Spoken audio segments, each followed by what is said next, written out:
पहली तो बात तो ये, नॉन रेजिडेंट इंडियन नाम की कोई चीज़ कानून में नहीं है। कानून में जो है वो है non resident in India, right. तो फ़र्क है दोनों में। आप इंडियन ना होकर भी नॉन रेजिडेंट हो सकते हो, राइट। अब उसमें 3 कानून हैं जो हमारे जो नॉन रेजिडेंट इन इंडिया को डिफाइन करते हैं।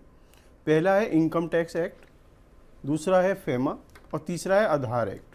अब इन तीनों में डेफिनेशन कुछ अलग है और उन्होंने क्या करा है, उन्होंने रेजिडेंट इन इंडिया डिफाइन करा है और कहा है कि जो रेजिडेंट इन इंडिया नहीं है वो नॉन रेजिडेंट है, राइट। अब तीनों में उसकी डेफिनेशन थोड़ी थोड़ी सी अलग है और आधार एक्ट में तो उसे प्रॉपर्ली डिफाइन ही नहीं करा गया।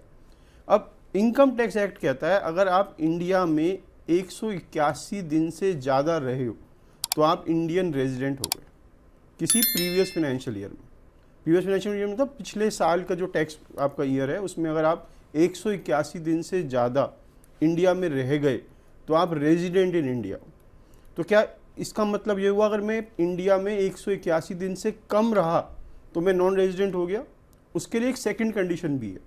सेकंड कंडीशन क्या है, वो कहते हैं अगर आप पिछले साल 60 दिन तक इंडिया में रहे, 60 दिन से ज़्यादा इंडिया में रहे और उससे पिछले 4 साल में 365 दिन रहे तो आप रेजिडेंट इन इंडिया माने जाओ।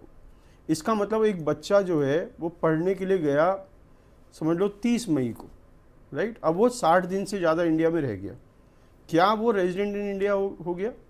यस। अगर वो उस पहली बार गया है तो वो उस पूरे साल रेजिडेंट ऑफ इंडिया रहा।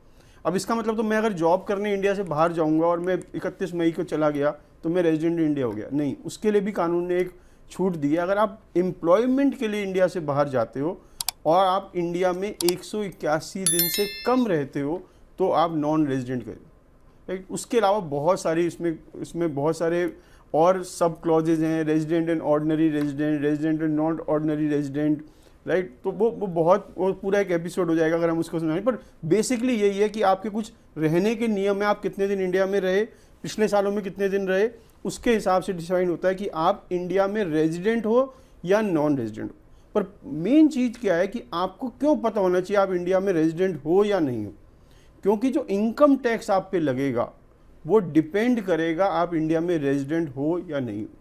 अगर आप इंडिया में रेजिडेंट हो तो आपकी ग्लोबल इनकम पे इनकम टैक्स लग जाएगा, चाहे मैं वो इंडिया में अर्न करी हो या फॉरेन में अर्न करी हो।